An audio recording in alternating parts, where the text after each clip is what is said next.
Go. Good evening. Charles Webb here from Seasons in the Park in Vancouver on behalf of the Vancouver Medical Association and Westminster Medical Associations. Welcome everyone to the third Jim Busser Memorial Doctors of BC President-elect debate. Before we proceed, I will invite the current President of Doctors of British Columbia, Dr. Eric Kadeski, in accordance of one of 94 recommendations of Canada's Truth and Reconciliation process, to provide a brief address. And I should note that only 10 of the recommendations out of the 94 have thus far been implemented. Dr. Kadeski. Thank you. It's the easiest I've ever seen you give up the microphone. I'd like to recognize that this evening's event takes place on the traditional, ancestral, and unceded territory of the Musqueam, Squamish, and Tsleil-Waututh. Thank you, Eric. I'm now going to call on Dr. Jim Busser's son, Piers Busser, who is here with his mother, Joanne, for tonight's debate. He's going to say a few words to us in terms of being here tonight himself and in terms of his dad and anything else he may choose. Thank you, Charles. As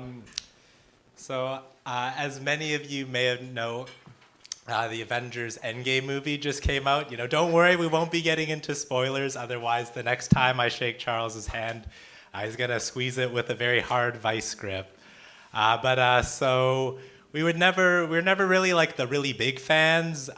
We didn't watch, all the films leading up to it, but my dad definitely loved a good action movie. So for something like Guardians of the Galaxy, we would all get together and we'd go to the movie theater, play rock, paper, scissors to determine who has to donate their kidney so we can afford the popcorn. And then we would sit down, enjoy the movie, and I just want to share, a really delicate quote from the movie, that says a lot about the intricacies of life. And of course, that's a joke because one of our favorite lines was, "I am Groot."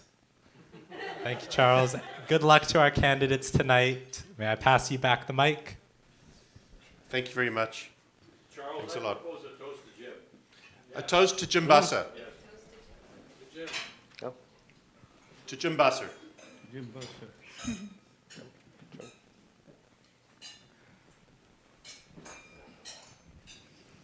So before I proceed to introduce the moderator and candidates, just a few words of thanks to our key organizer from the Doctors of British Columbia, Alison Thomas, without whom tonight would not be possible. Thank you, Alison. A big hand for Alison. A lot of work went into this.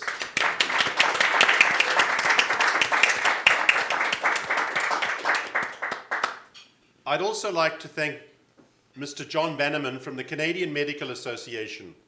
The Canadian Medical Association kindly having provided sponsorship towards live streaming of this debate via YouTube, both across the country and around the world. And certainly one of the candidates' families will be watching this debate from Wales later tonight. So let me say, of the three debates so far, this is likely the most culturally diverse, if not the most culturally diverse, President-elect election in the history of the Doctors of British Columbia.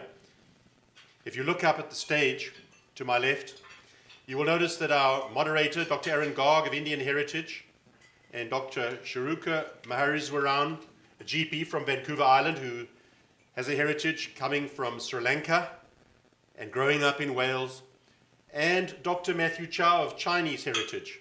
All of this in the true Canadian heritage. I think it's wonderful that we progress to the stage where we have such diversity as we see around us, both here and in the room tonight.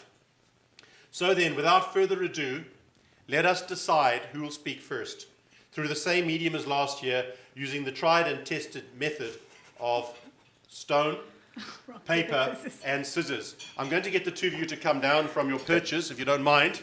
And sorry to have fixed you there for the rest of the night. I know one of you would like to wander around with a mic and do a Hillary Clinton-style address. But in the meantime, 1, 2, 3, go. Shall we? 1, 2, 3. Oh. All right, first round looks like a draw. Let's try again. Can't believe I did scissors. I'm a psychiatrist. All I right. don't know, but you guys, you know what? We could be here all night. We're going to keep going till you get it straight. All right. 1, 2, 3.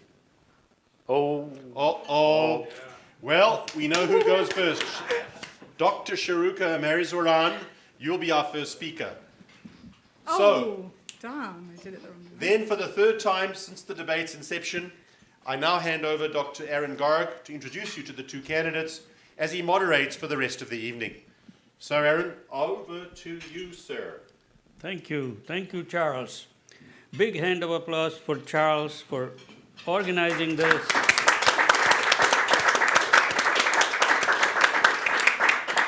Ladies and gentlemen, my name is Arun Garg, and it's a delight. I look forward for this event, so I'm really happy that he asked me again. I must have done something right or wrong. Here I am. And special thanks to Vancouver Medical Association and Westminster Medical Association, because I truly believe that a successful organization or profession is which is engaged.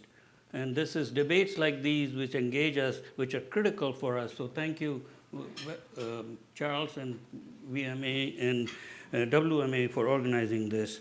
A special thanks to my dear friend Jim Busser's family for lending his name. Jim and I were very good friends. And what this debate represents is the true spirit of Jim. Jim was stickler for engagement.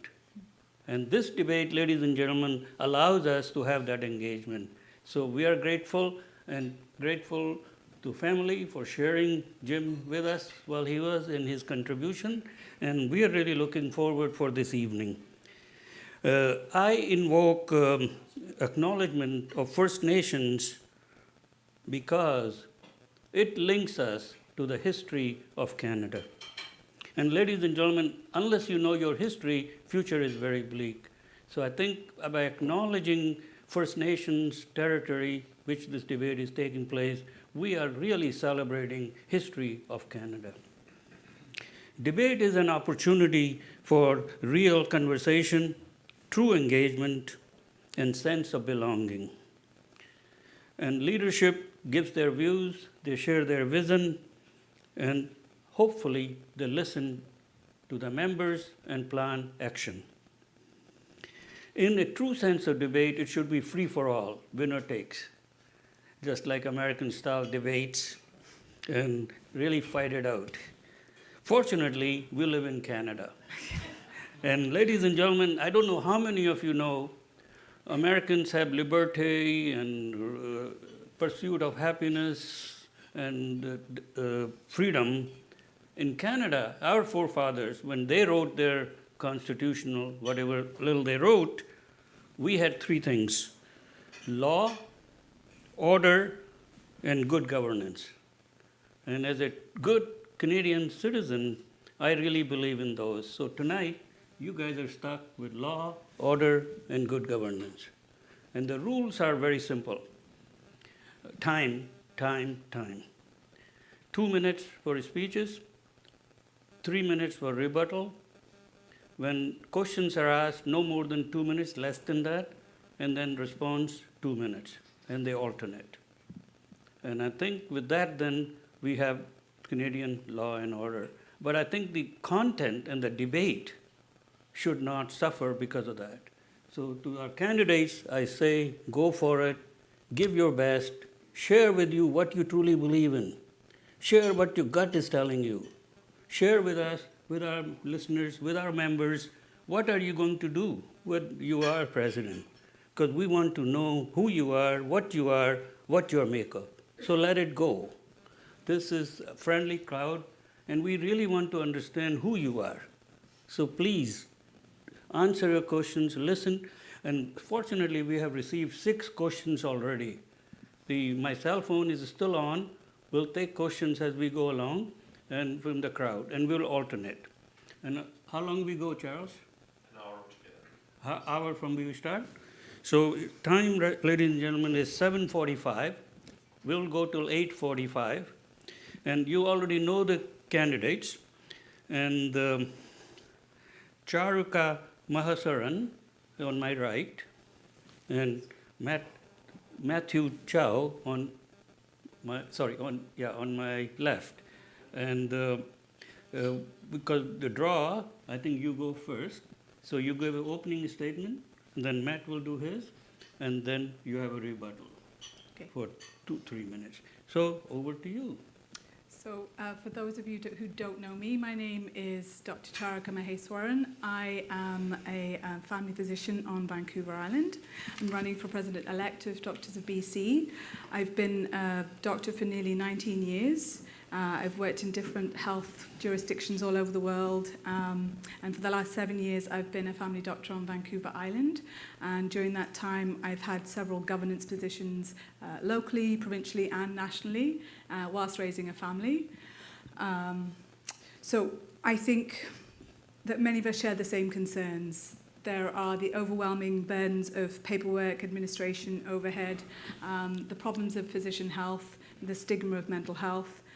In our profession, there was a CMAJ article today about suicide in physicians being the highest.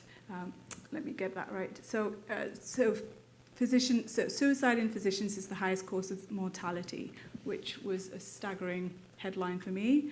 And then also, I think what is important to me as a physician is autonomy and agency, and I think my colleagues share that too, that within the primary care networks that are rolling out and the changes in scope of different professions, that we need to unify as physicians and hold what we know to be true, our values, true for us. And I think we as physicians have more in common than what separates us. I think Doctors of BC needs to be relevant, responsive, and representative of our members, and I would hope to be that voice. I would bring... what would I bring? I know this. I would bring an honest and thoughtful, kind voice with compassion and integrity, a little bit of humour to diffuse tension, to the organisation. Thank you. Right on time. Matthew. Great. So my name is Dr. Matthew Chow. I'm a child and adolescent psychiatrist, and I have been serving physicians my entire career, whether it was on the board of PAR-BC, when I was on the board of directors, when I've served as co-chair of the Specialist Services Committee in charge of a $70 million annual budget, and when I was appointed to the Medical Services Commission, where as a representative of doctors, I've represented all of you at a very high stakes table where some $2.5 billion of investments in physicians is discussed and deliberated on every day. So, you know, I'm here because I'm deeply concerned about our profession. When I joined this profession, I remember being so proud to be a doctor. I remember the feelings of gratitude of for all the people that helped me be there, of all the hard work that had gotten me there. And I know all of you have shared this feeling of being in this such an important and prestigious and yet also humbling profession. But I worry that our power as a profession has diminished over time. I worry that people are feeling burned out. I feel like people have become exhausted. I feel like people feel like there are cogs in the wheel, that there are forces outside, external to them, that now control their lives, control their working lives, control their profession.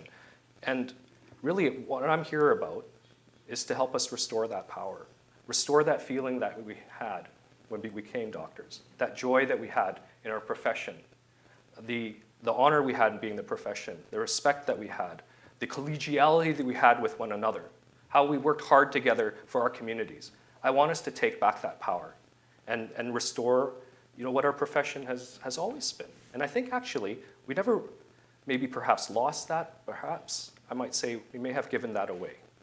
And I want us to restore that. Thank you. Now it's your turn to follow up. It doesn't have to be rebuttal, but you have 3 minutes to do that.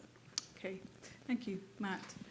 I hear you that there is a dilution of what we are as physicians, but I know that every day in my practice as a family doctor, my patients, they love you, right? They know what you do, that you do what you do day in, day out for them, and I am proud to be a doctor. I came from a very impoverished background, shall we say, as many people do, and education has afforded me the luxury of being able to serve my patients in society.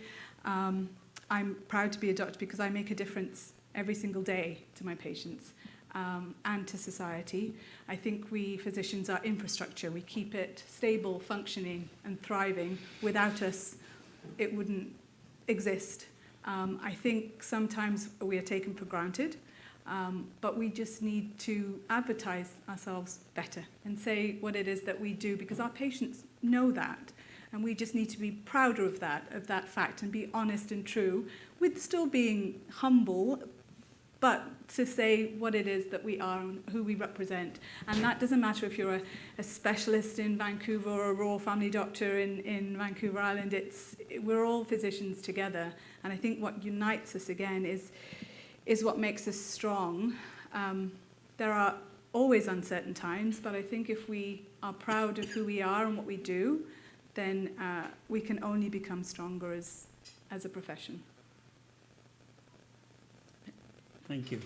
Yeah, you don't have to use all full 3 minutes, you know. Okay, thank you very much for those wise words. Well, Matthew, over to you again.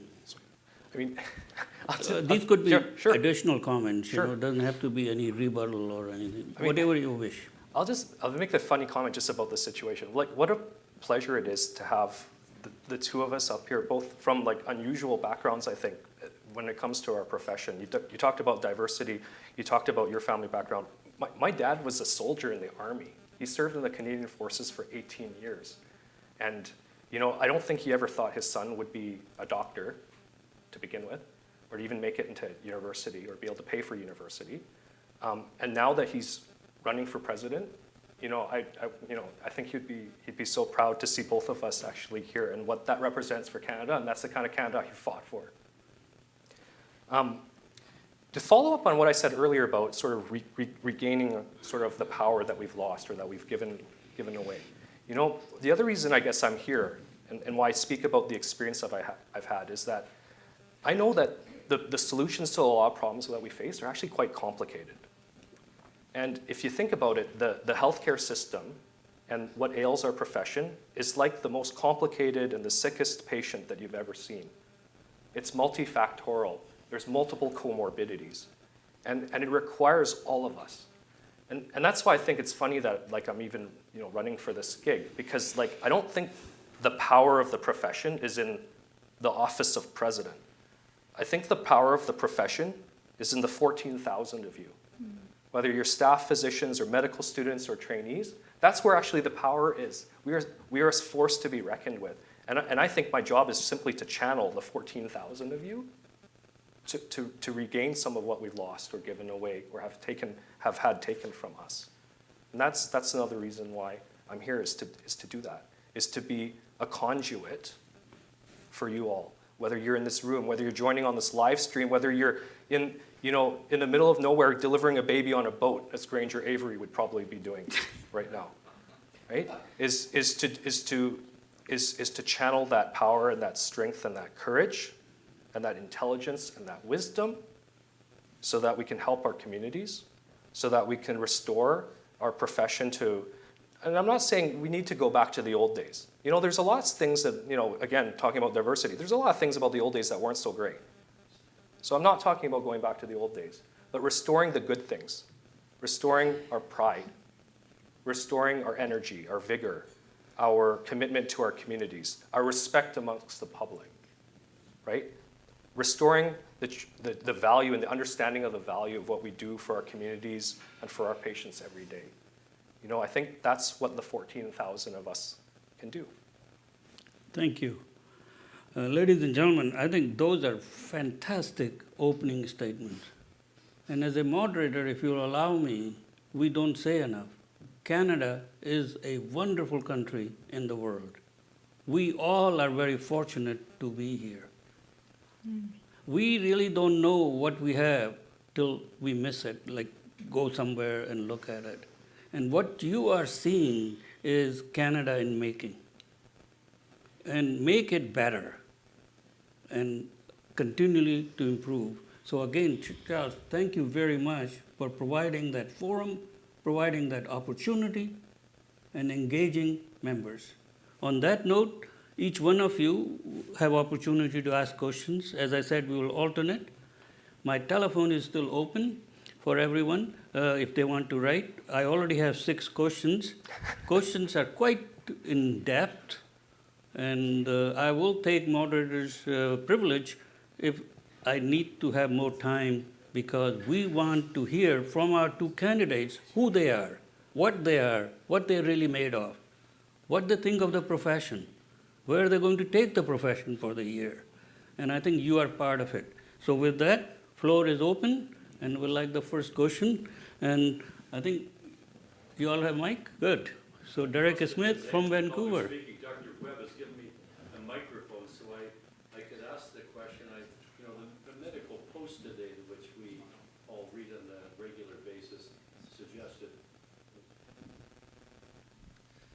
Sorry, the medical post suggests today that physician morale is sort of at a low time ebb. And what do we need to do to, Matt, you said seize the power back from the people who are the ministries of health, the health authorities, and so on. What plan do the 2 of you have for getting the profession back in charge of itself?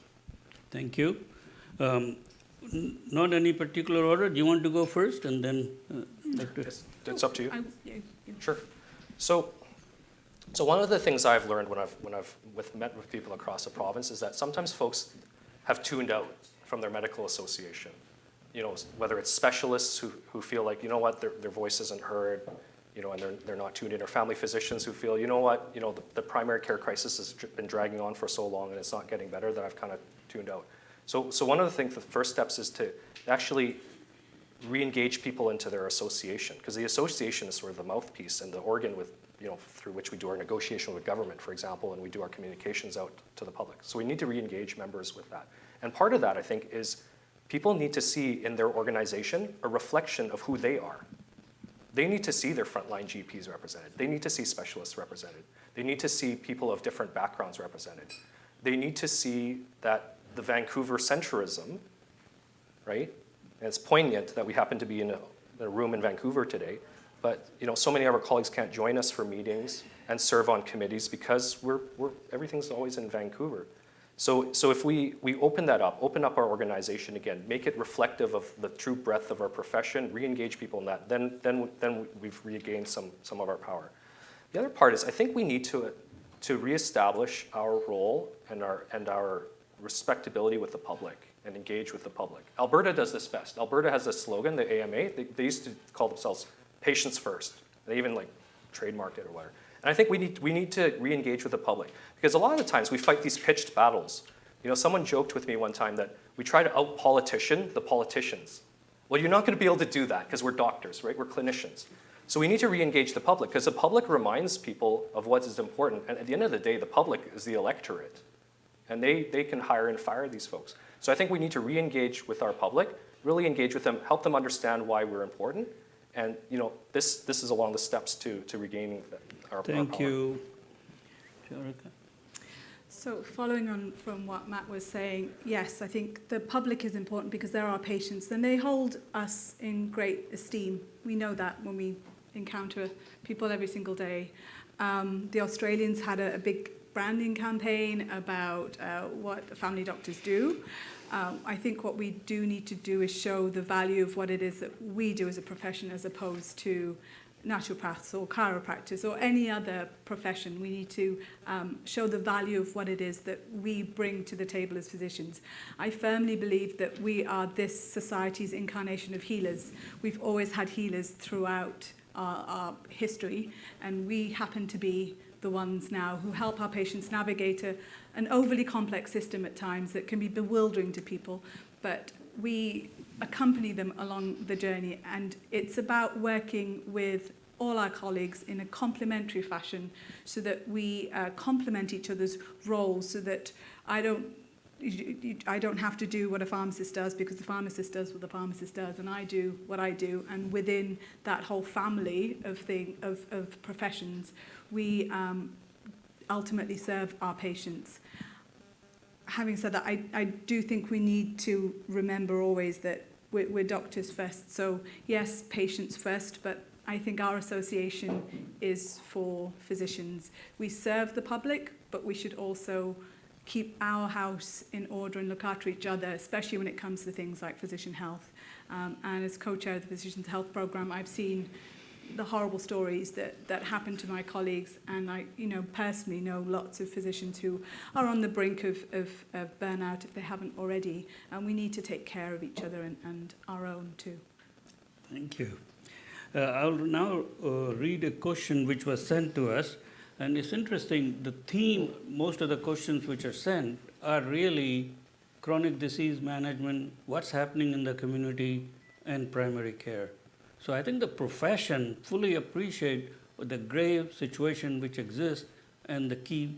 So I think you as leaders will be facing this music as we go forward. So the first question sent by Dr. Colette Davis, family doctor in Vancouver. She writes, how will you doctors advocate for primary care reform? What are your thoughts on how to make primary care sustainable? So your thoughts, sustainability of primary care, and able to continue services to the needs of our aging population. So there are several themes there, and so we'll go with Charuka first. Okay, so the primary care network, so rolled out in quite a few communities. We were in the Comox Valley were one of the first wave communities, so we've had it for a small while. It's still progressing. It's slow progress because system change and transformational management takes time. I think the main keys, though, are that we need to get away from the sort of pre-industrial hospital-based model and go more towards community health when you're looking at chronic disease management, because most of the care is done by patients themselves and by their families. So we need to be concentrating more in the community. We know hospitals are expensive places, but they should be for consulting and for procedures, and most of the health and healthcare should be done within the community, and that needs a team-based approach. We can't, as family doctors, we can't possibly do all of that ourselves, and that's why we need those individual roles within the hub of the family doctor and the physician, and the patient being at the centre with the family doctor as a sort of navigator of these systems for continuity and for the navigator role with specialist input. I am lucky enough to work in a community where our specialists are wonderful, and all it needs is a phone call to be able to talk through a patient, and I think that again is what we should be leveraging, is that consultant role of specialists who give us their expertise on the patients that we know, and then improving the value, also advertising the value of shouting from the rooftops the value of having a family doctor. That's how we sustain primary care. Nobody refers to me as the doctor, you're my doctor. So it's that relationship that keeps people healthy and happy and in their homes. Thank you. Matthew? So we hosted a specialist symposium not too long ago. Actually, it was Dr. John Falconer's idea from Kelowna, and I want to give him a shout out for that. And one of the top priorities that specialists in this province identified was helping their full-service family practice colleagues and addressing the primary care crisis. I want you to let that sink in for a minute. 5,500 specialists said that they want to help our family physician colleagues. How powerful is that? And so my first answer to the question of how do we save family medicine and how do we make primary care sustainable is that we have to unite the profession. For too long, the issue of family medicine has been a family medicine issue. No, it is not. It is a profession-wide issue. It doesn't matter what kind of doctor you are, the survival of full-service family medicine matters to you. And they demonstrated that. My colleagues demonstrated that to all of us in spades at the symposium and in other engagements after that. So we need to unite the entire profession. We can't have 6,500 of our doctors fighting this fight alone. We need 14,000 of our doctors behind this. The other thing we have to do, and let me be quite blunt, is I think we have to reform our remuneration system for family medicine because it is really messed up. It is really messed up. My sister is a family doctor in Alberta, you know, and she actually does better than I do as a specialist. And that is because they have complex care fees. They have attachment initiatives, right? They recognize complexity, right? When you see a patient that comes in with 5 comorbidities, they recognize that. They recognize you for your time, right? I think we need to do these things. I think that is fundamental. I know there's actually a lot, and you know I could give a whole long technical answer about what I think we need to do about primary care, but until we reform the remuneration structure for primary care, we are dead in the water. And so that's why that ad hoc compensation committee that Doctors of BC struck is vital. I'm calling all of you colleagues to join this thing because these structures that we put together will be vital. Thank you. So now it's Room's question. Sorry, I think there is a hand there.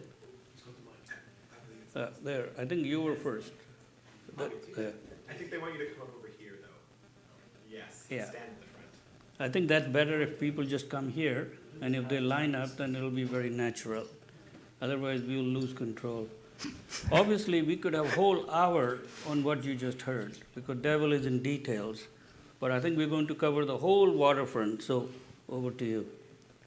So as a Canadian physician, I am concerned about the different tiers of our healthcare system and the losing of a universal... So could you just keep... sorry. I'm really concerned to keep a universal healthcare system that offers equality at some level.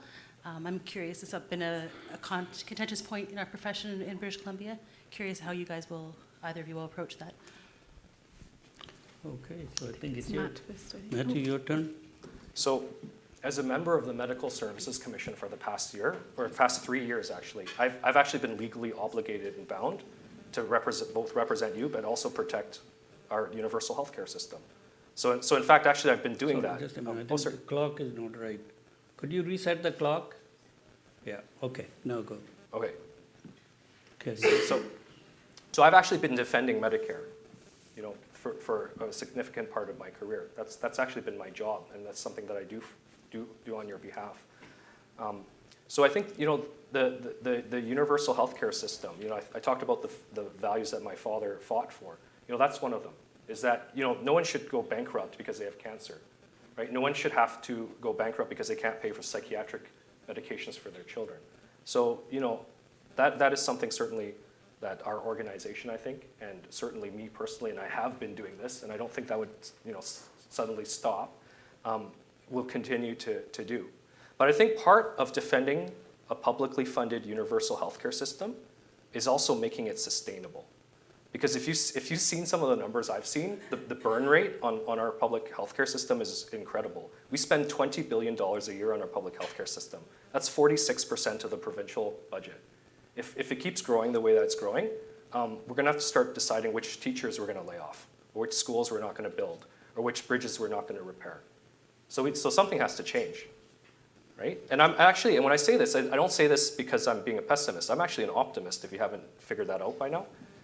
I think that this is a burning platform that tells us that, you know, we really value this universal healthcare system and we want to maintain it for our children, but because we care about it so much, something's got to give. Something's got to change, actually.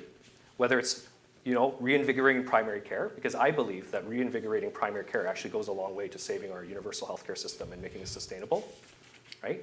And having innovation, right? Using new technologies. All of these things, I think, are significantly important. And engaging our patients as partners, right? Engaging our patients so that they're not just passive recipients of healthcare and of taxpayers' dollars, but actually now active participants in their health. Thank you. Over to you. So I've worked in quite a few different healthcare systems, and I know this is probably taboo in Canada, but it isn't truly universal from what I've seen. There is a portability issue when people come over from other provinces. There's a two-tier system depending on whether you have health benefits, extended benefits, and all those things. So it's not truly universal, and my learned colleague said 46% of the budget, and I'm like, yeah, good. I think healthcare should be at least 50% of the budget because it is infrastructure. Without health, how can we sustain anything else that we do? I think we do need to look at health as a fundamental right, and that means also prevention. So putting money towards physiotherapy instead of funneling it towards extra MRIs, looking at prevention rather than the procedural aspects. And things like national pharmacare, my patients have to choose between rent, food, and insulin sometimes. And it's just heartbreaking. And this is Canada. So there's the potential of universality, but I don't think we're there yet. And I think we need to recognize that and fight for it.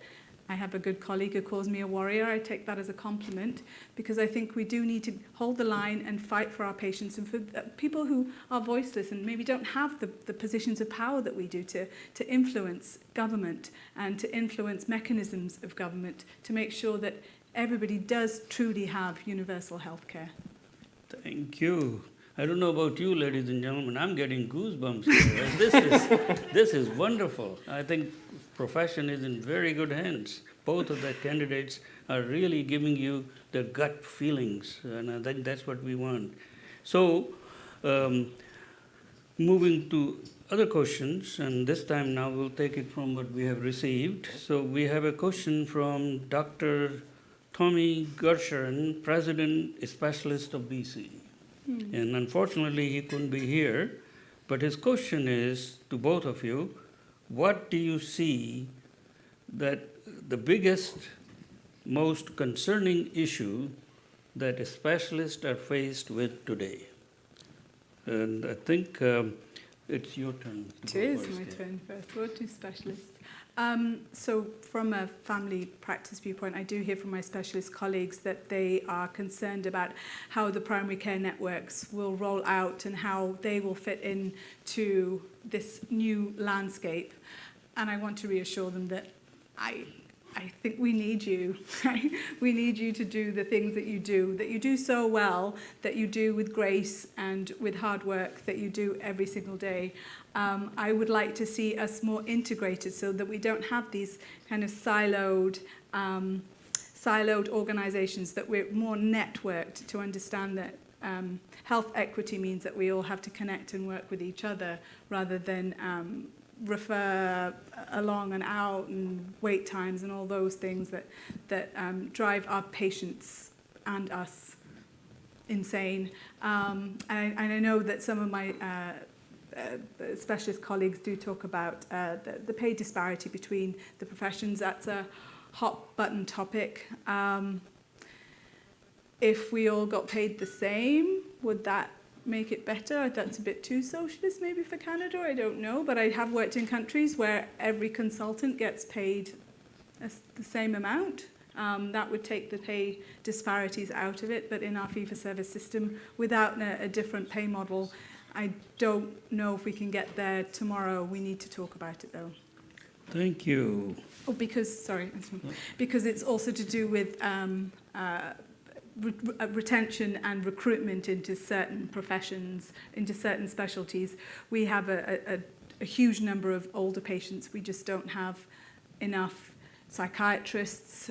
We don't have enough orthopedic surgeons in our community because people go where they go rather than where the need mostly is.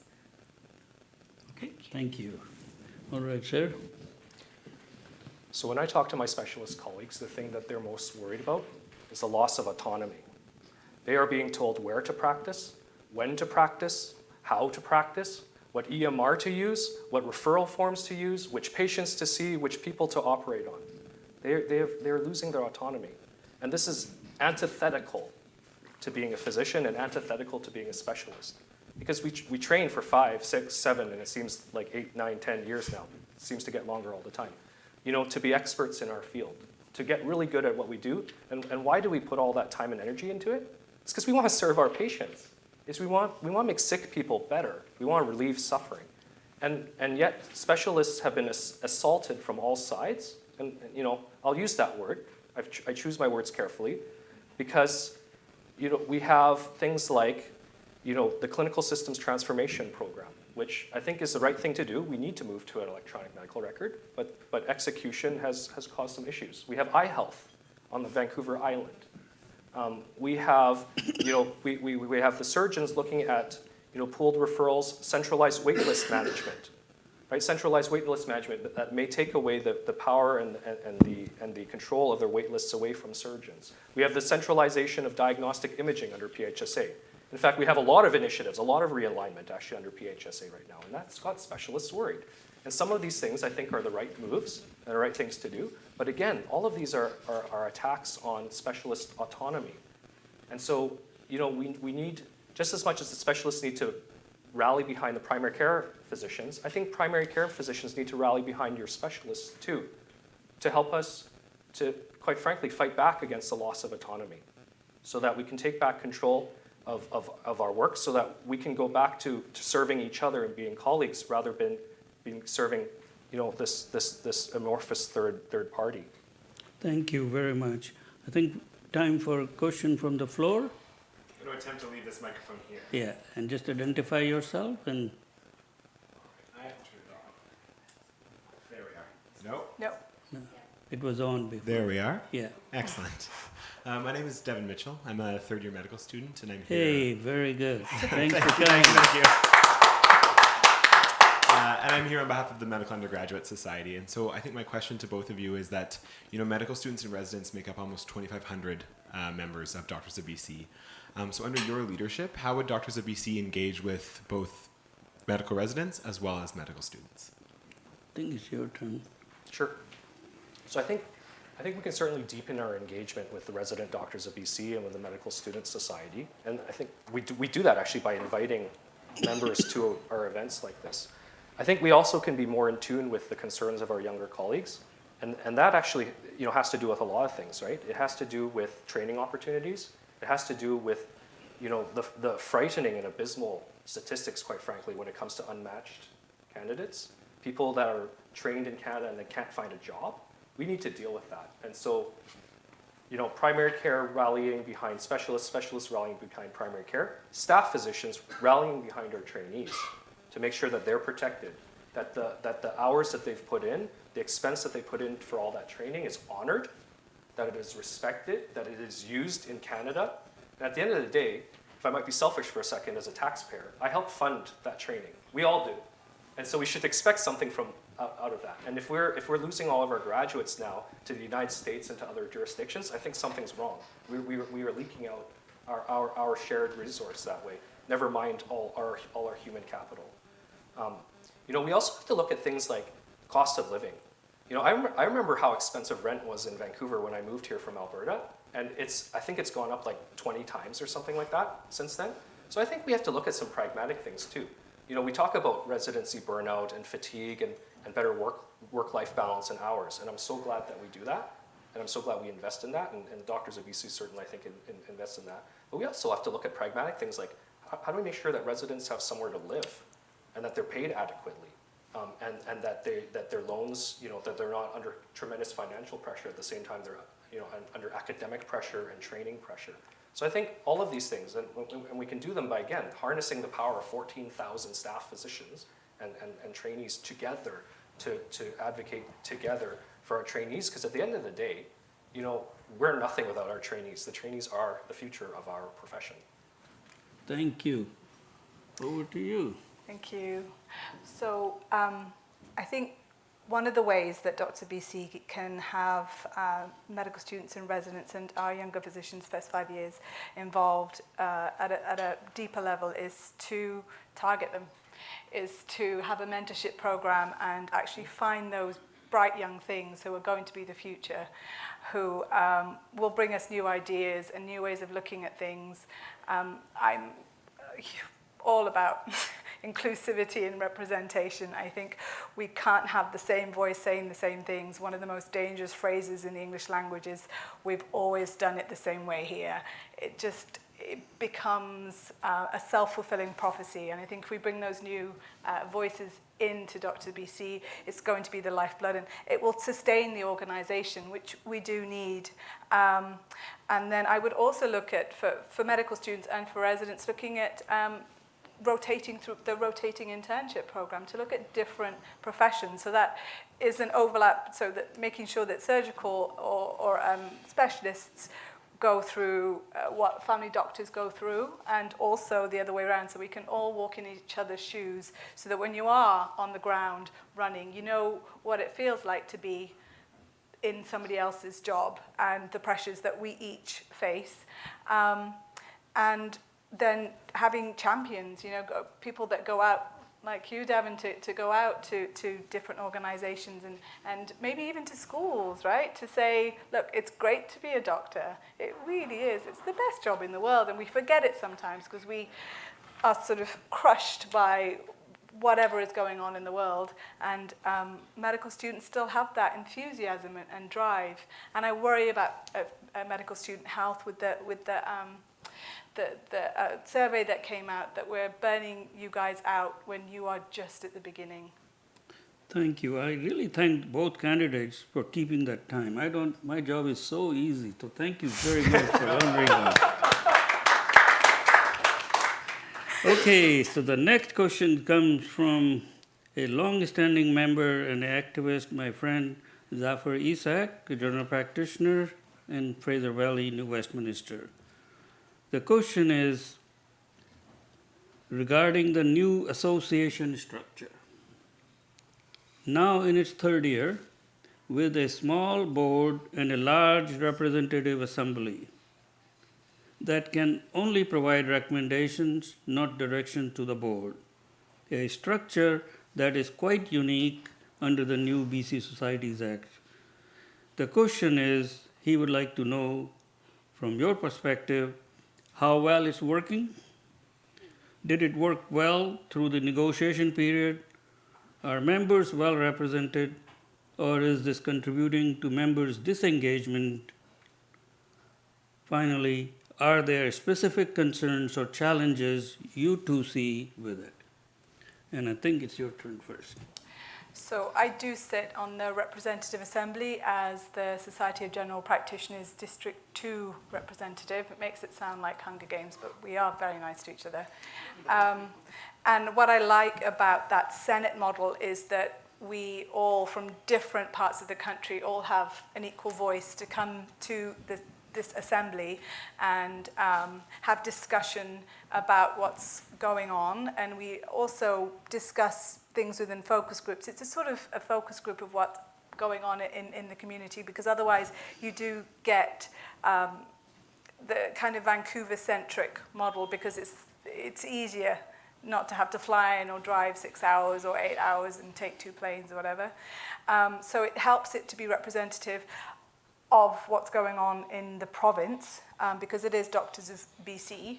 However, it is quite large and unwieldy, and not everybody gets a voice. So we do have online platforms and things, but still, whether it would be better to streamline it and then give the Doctors of BC board a bit more direction, maybe even have a rotating kind of draw system where somebody from the Representative Assembly would sit on the board to actually see what happens, because, you know, behind closed doors, as open as Doctors of BC board, I think is, some of my colleagues do not.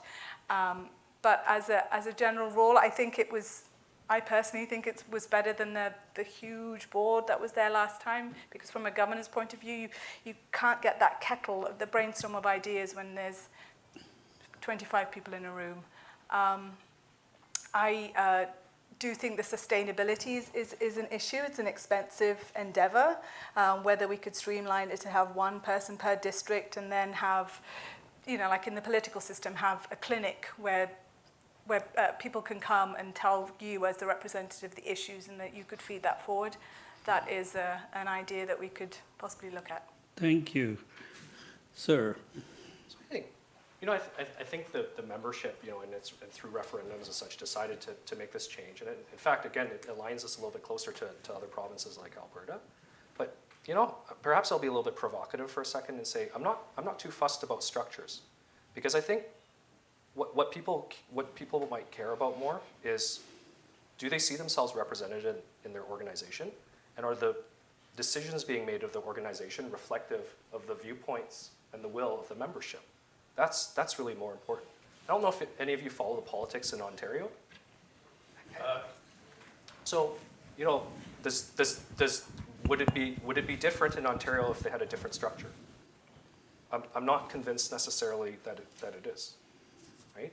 You know, here in BC, we've actually, you know, what our strength is not necessarily, you know, how many people are in the RA or how many people are on the board. I think the strength that we have here is that we actually have one of the more collegial professions in the whole country.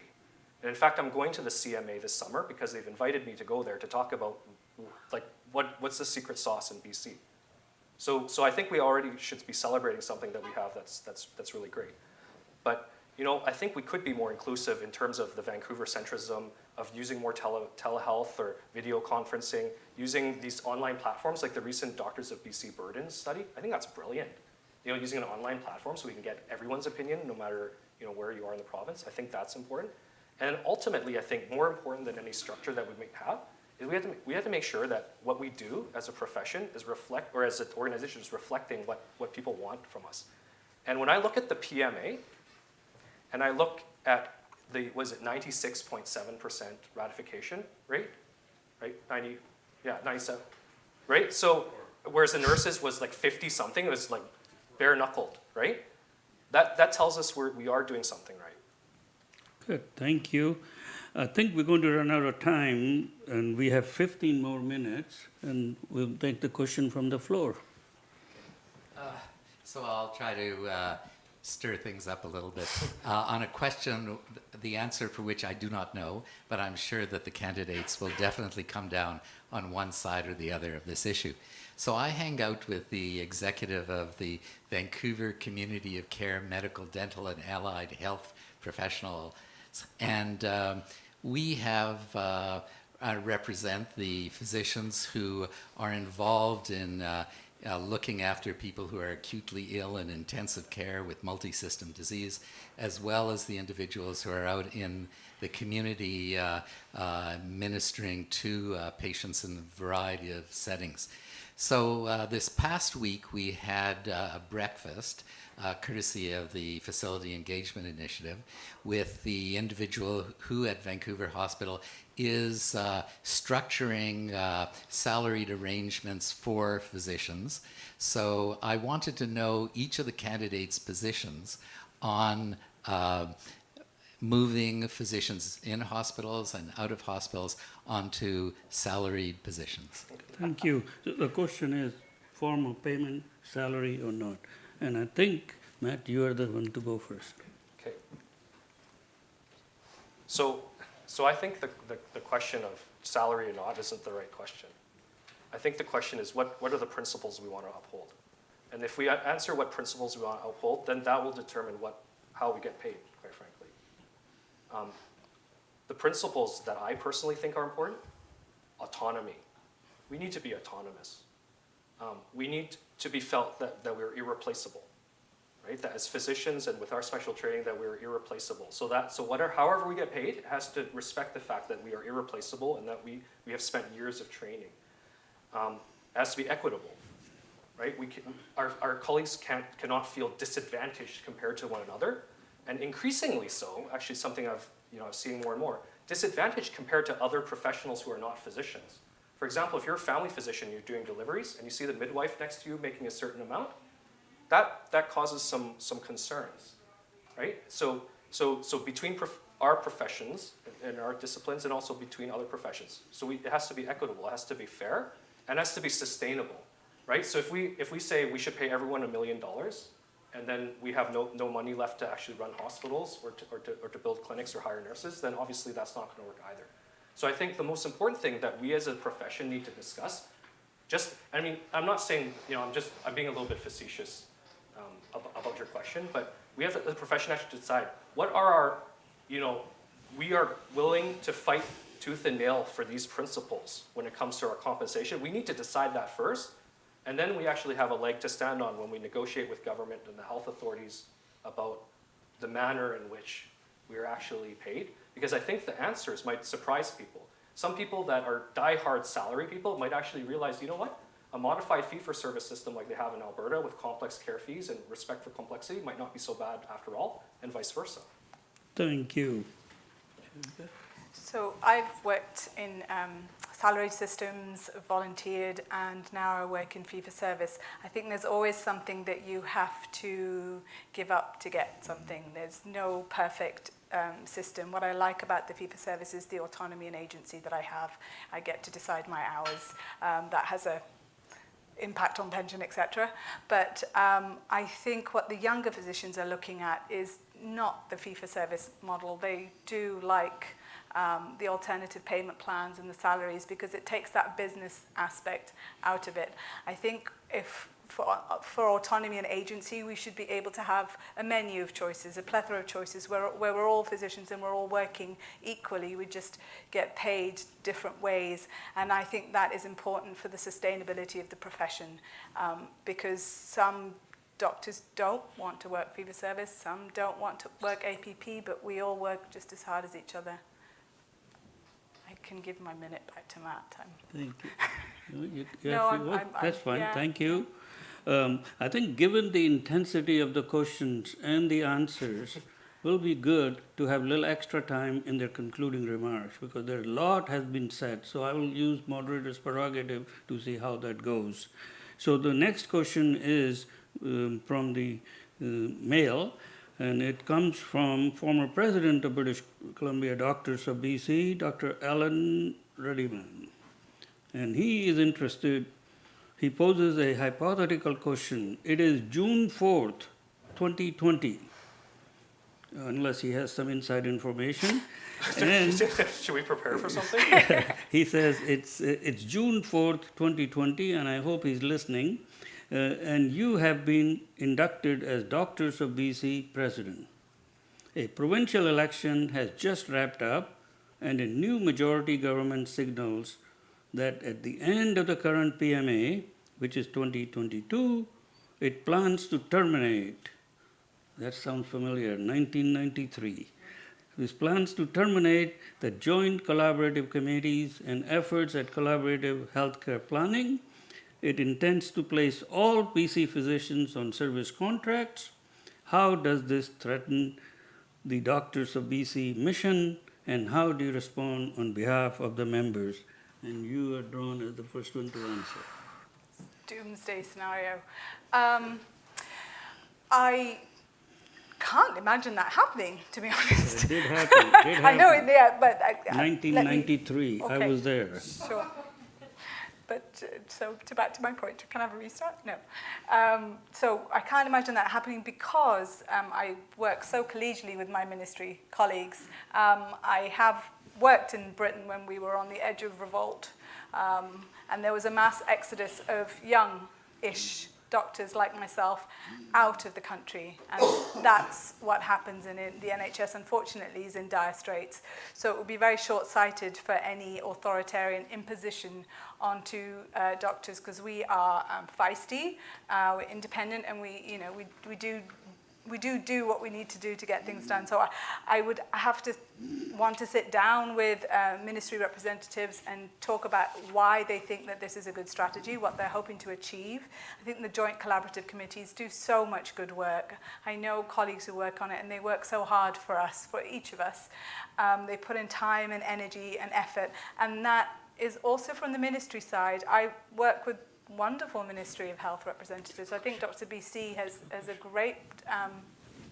great working relationship with the ministry. I would posit more so than some of the other provinces, given the current climate that's happening further east.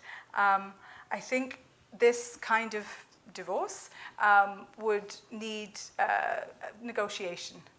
I think that we can sit down and reasonably talk with our ministry colleagues about what it is that they're trying to achieve. Thank you. So trusted to Alan to ask a provocative question. So one of the reasons why I'm an optimist is because I also always prepare for the worst, and so I'm not scared of the worst. And as my esteemed colleague mentions, a government has torn up a contract with doctors in the past.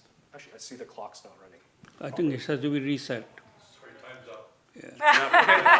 That's it. on that doomsday. Sorry, yeah. Yeah, so I think that we always engage in good faith with our government.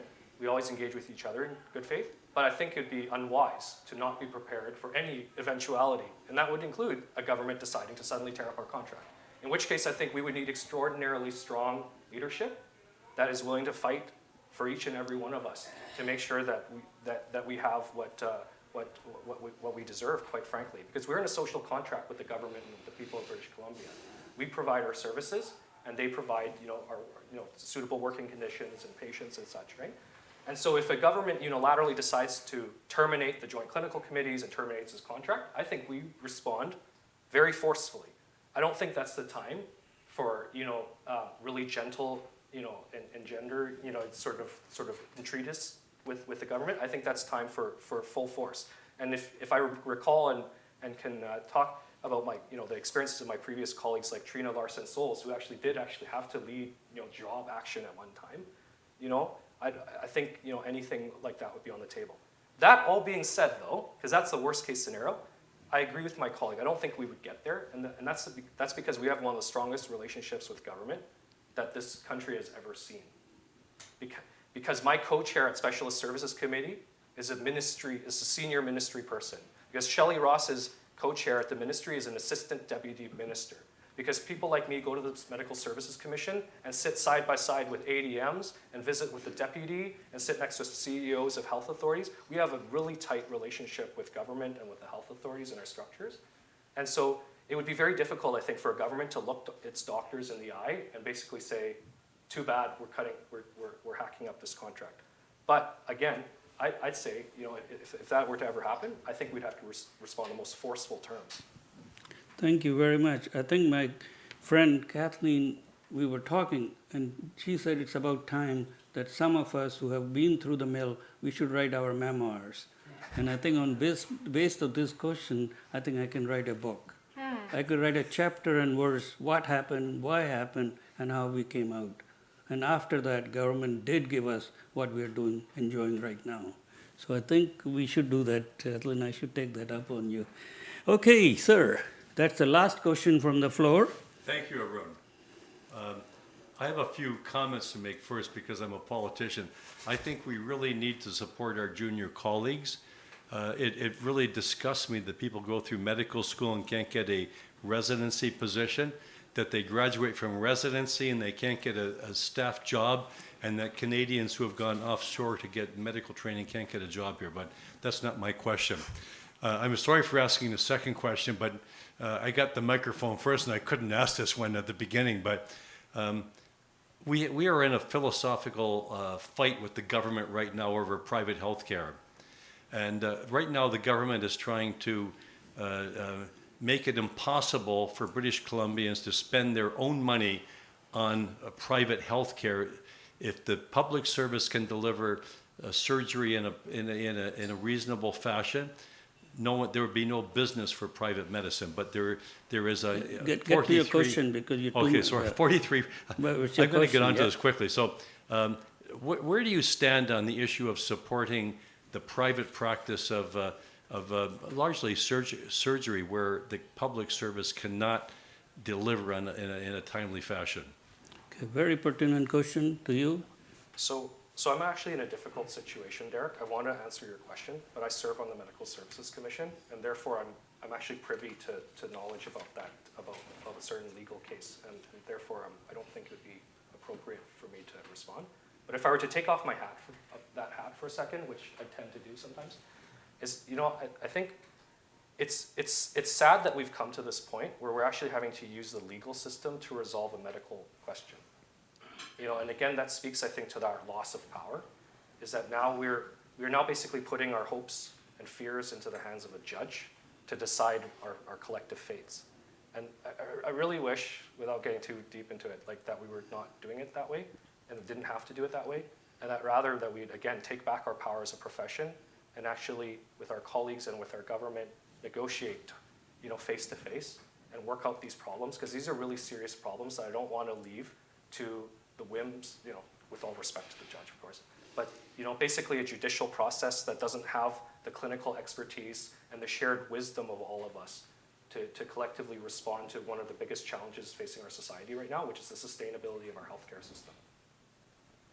So uncharacteristically, maybe I'll leave it at that. Thank you. Over to you. So, I firmly believe in socialized medicine. I think we need to treat everybody equitably, regardless of what privilege they have and what monetary gain they have. I would like to see more money put into surgical services so people don't have to feel like they have to pay to get extra, quicker care. I'd like to look at it holistically and look at prevention. A few of my patients go abroad for their surgery and then come back to me for their post-op care because they can get hip, knee replacements done quicker there. I don't think we need to do that. I think we can take care of our own house. I think we can look after our own patients if we redistributed services more equitably, trained more doctors in areas of need, thought 5, 10, 15 years down the line when we look at futures planning. I would like to see everybody get point of care, regardless of where they live within the province. There's a two-tier system depending on how rural and remote you are compared to if you're in an urban setting. I don't know where the line would be drawn as to what becomes paid private and what doesn't. I came to Canada because I could choose where I went. As a doctor, you're portable. My skills were portable.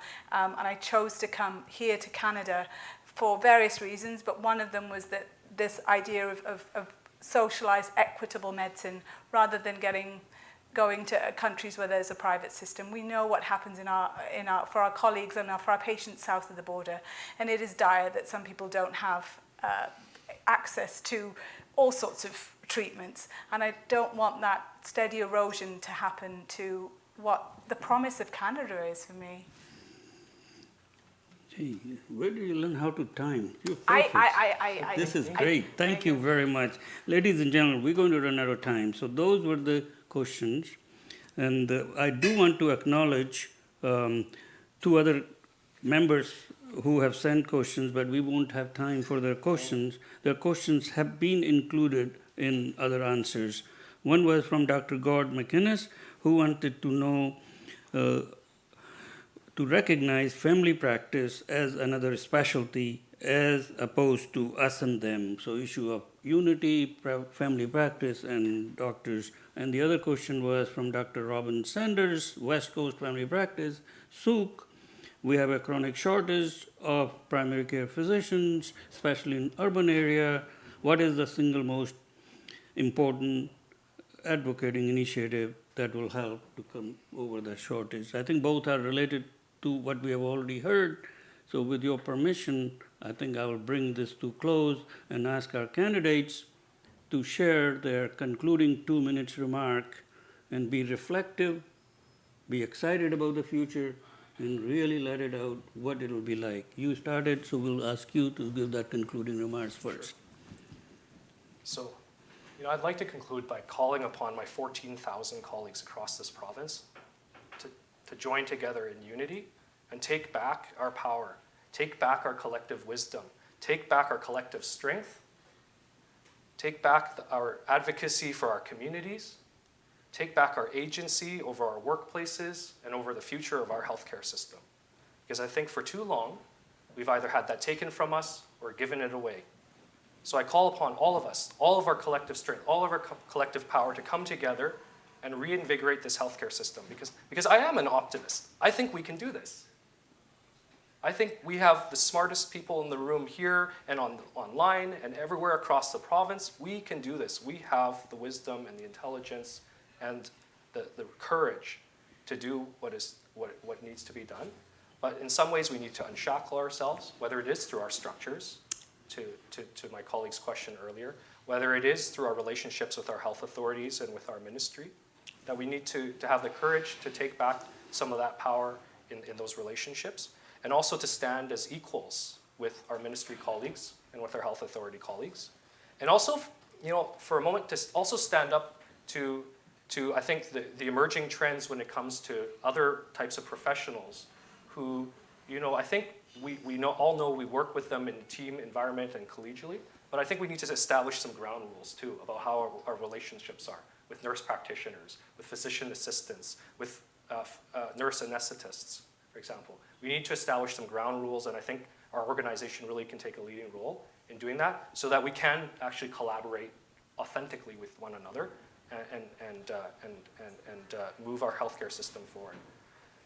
And so in closing, I think, the power of the presidency is not in one person. The power of the presidency is in all of us. So I call upon all of us to join together. Thank you, including all the members, people on the line, because it's being live streamed. So thank you very much. Over to you. So to answer some of the points there, I do think family medicine is a specialty in and of itself. I think we're all parable as physicians.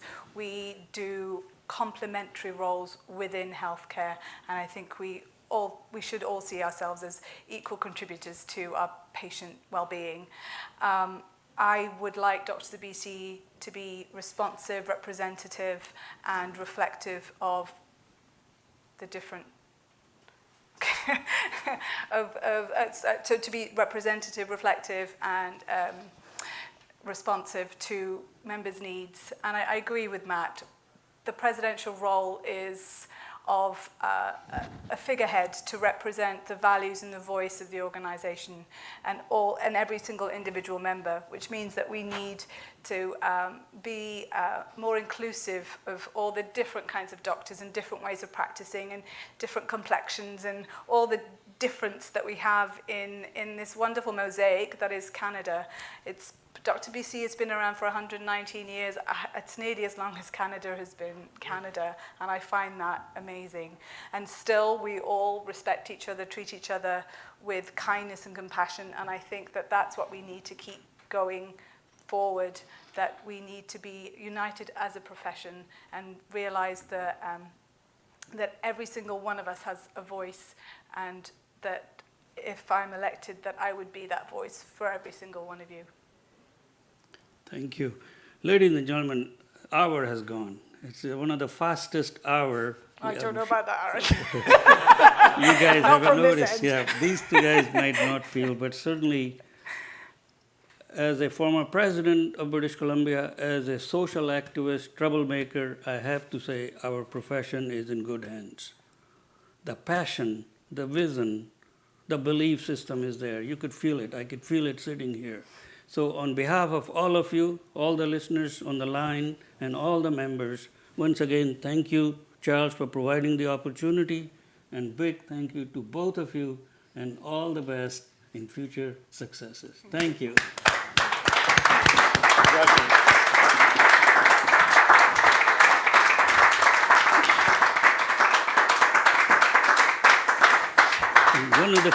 One of the Canadian tradition is we always share gifts. So this is for you. Oh, thank you. And this is for you. There's some words of wisdoms in there. And I think after this thing, we'll have some group photos for posterity and mingling.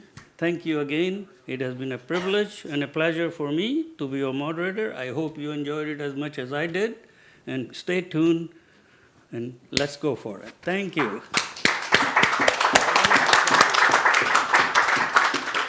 Thank you. Charles, over to you.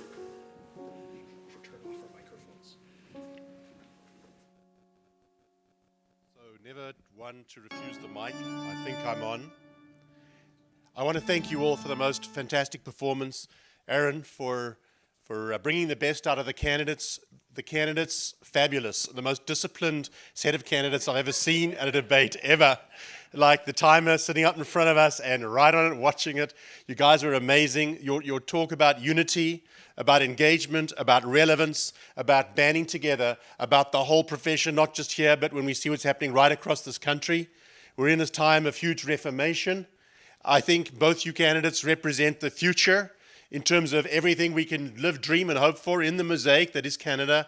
And thank you so much for coming out and participating in what I know Jim and his family here to see this would have loved in relation to the true spirit of democracy and the true spirit in terms of what it is that will take us into the next millennium. So thank you, all of you.